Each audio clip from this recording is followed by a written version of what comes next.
हर खबर पर होगी आपकी पकड़। डाउनलोड कीजिए एबीपी लाइव ऐप। भारत के किसानों का आंदोलन दुनिया के कुछ लोगों को अपने लिए मौका दिखाई देने लगा है और इस लिस्ट में सबसे ऊपर हैं कनाडा के प्रधानमंत्री, जो सिख वोटरों के कांधे पर चढ़कर सत्ता तक पहुंचे। इसी वजह से उन्हें पंजाब के किसानों में अपने देश के वोटर दिखने लगे। नतीजा ये हुआ कि उन्होंने भारत के अंदरूनी मामले को इंटरनेशनल बनाने की नाकाम कोशिश की। रिपोर्ट देखिए।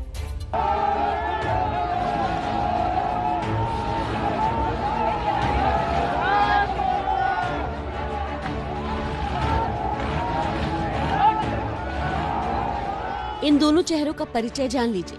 आपकी स्क्रीन पर बाईं तरफ जो चेहरा है वो है कनाडा के प्रधानमंत्री जस्टिन ट्रूडो और दाईं तरफ जो आप चेहरा देख रहे हैं इंग्लैंड के पूर्व क्रिकेटर मोंटी पनेसर। पहले जरा कनाडा के प्रधानमंत्री जस्टिन ट्रूडो को सुन लीजिए। The news coming out of India about the protest by farmers. The situation is concerning. Canada will always be there to defend the right of peaceful protest. We believe in the importance of dialogue, and that's why we've reached out through multiple means directly to the Indian authorities to highlight our concerns. किसानों के बहाने भारत के निजी मामलों में दखल देने वाले कनाडा के पीएम की सच्चाई बताती है कि इन प्रदर्शनों को लेकर उनकी चिंता झूठी है। उनका असली चेहरा WTO में दिखाई पड़ता है। WTO यानी विश्व व्यापार संगठन समेत अंतर्राष्ट्रीय कारोबार से जुड़ी संस्थाओं के मंच पर कनाडा भारतीय किसानों को दी जाने वाली सब्सिडी और सहायता को लेकर सवाल उठाता रहा है। इसी साल सितंबर महीने में WTO में कृषि समिति की बैठक में कनाडा ने भारत में किसान सम्मान निधि योजना पर सवाल उठाए थे। इसके अलावा किसान फसल बीमा योजना पर भी प्रश्न खड़े किए थे। यही नहीं, कनाडा अमेरिका, यूरोपीय संघ और ऑस्ट्रेलिया जैसे देशों के साथ मिलकर भारत में कृषि सब्सिडी खत्म करने पर जोर देता रहा है। यानी कनाडा के पीएम की भारतीय किसानों के लिए ये चिंता झूठी है। लेकिन सवाल ये है कि वो फिर ऐसा क्यों कर रहे हैं? तो इस सवाल का जवाब कनाडा की राजनीति में सिखों का बढ़ता दबदबा। कनाडा में 5 लाख सिख रहते हैं, जो कुल जनसंख्या का 1.4% है।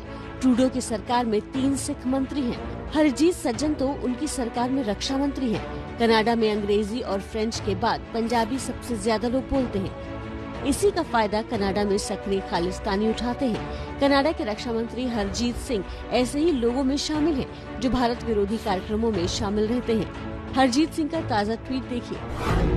भारत में शांतिपूर्ण प्रदर्शनों पर क्रूरता दिखाना परेशान करने वाला है। मेरे क्षेत्र के कई लोगों के परिवार वहाँ हैं और उन्हें अपने लोगों की चिंता है।